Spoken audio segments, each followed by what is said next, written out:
మద గజ రాజా తమిళ్లో రిలీజ్ అయిన విశాల్ సినిమా. అంటే ఈ సినిమా కొత్త సినిమా కాదు, 12 ఏళ్ల క్రితం షూటింగ్ జరుపుకున్న సినిమా. ఇప్పుడు సంక్రాంతికి పెద్ద సినిమాలు ఏమీ లేక మన అజిత్ సినిమాలు ఉండాల్సింది సంక్రాంతికి పోస్ట్ పోన్ అయ్యేసరికి సడన్గా దింపారు ఈ సినిమాను. అంటే ఈ సినిమా ప్రమోషన్లో మన విశాల్ కనపడ్డాడు. విశాల్ చాలా సిక్కగా కనపడేసరికి జనాలంతా భయపడిపోయారు ఏమైంది విశాల్కి అనేసి. తర్వాత చెప్పారు అతనికి జ్వరం ఉందనేసి.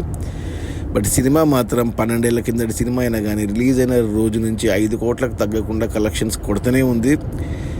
ఆదివారాల్లో 9 కోట్ల దాకా వెళ్ళింది. అలా మొత్తంగా 8 రోజుల్లో ఈ సినిమా జనవరి 12 రిలీజ్ అయింది. నిన్న జనవరి 19కి 8 రోజుల్లో 46 కోట్లు గ్రాస్ కలెక్ట్ చేసింది.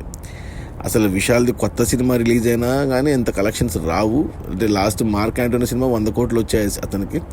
ఆ తర్వాత మళ్ళీ అంత పెద్ద సక్సెస్ ఇది. అది పాత సినిమా, 12 ఏళ్ల క్రితం సినిమా. 15 కోట్ల బడ్జెట్లో తీశారు. అందులో Anjali heroine, Varalakshmi Sarath Kumar heroine, director వచ్చి ఖుష్బూ హస్బెండ్ సుందర్, సంతానం ఉన్నాడు, అండ్ విశాల్ యంగ్గా ఉన్నారు. నేను ఇంకా చూడలేదు, అంటే తమిళ్లో ఉంది కదా, మనకు తెలుగు రిలీజ్ చేయలేదు డబ్బింగ్.